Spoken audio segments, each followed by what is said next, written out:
Le groupe Trimétis dispose de 44 hectares à l'entrée du village de Tamarin dans le sud-ouest du pays. Après la construction d'un centre commercial et de logements au lieu-dit le Barachois, Trimétis a engagé un important travail d'étude visant à l'aménagement de toute la zone en partenariat avec le cabinet CETEC et en synergie avec le gouvernement. Cap Tamarin, c'est quoi par rapport aux autres? C'est vraiment ce côté, donc taille humaine, rapidité d'exécution. Donc on s'attend l'intégralité du projet est développée, infrastructure, habitation, collège, lycée, espace culturel, relocalisation et modernisation du club de sport.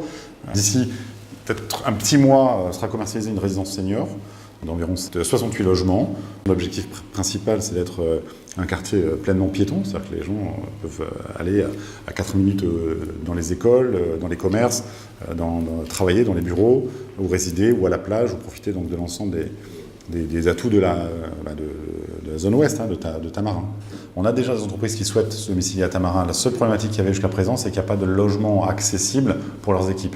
Grâce à Cap Tamarin, on rentre sur du logement qui va être donc accessible à l'achat et qui permet d'avoir des loyers tout à fait accessibles pour des jeunes cadres ou cadres moyens qui voudraient se domicilier et donc travailler dans ce type d'entreprise à Cap Tamarin.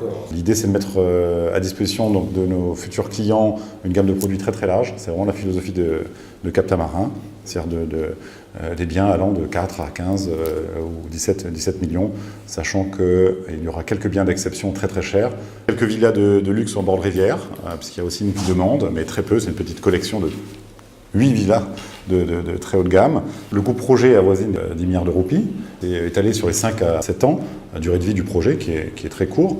Ces investissements se font à travers des financements divers, de l'equity pur et les préventes de composantes immobilières, appartements, commerces ou autres bureaux.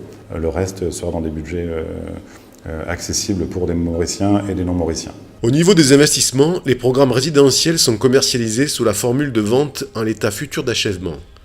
Mais la direction du groupe se dit ouverte à tout partenariat stratégique. C'est un projet privé, nous finançons l'intégralité.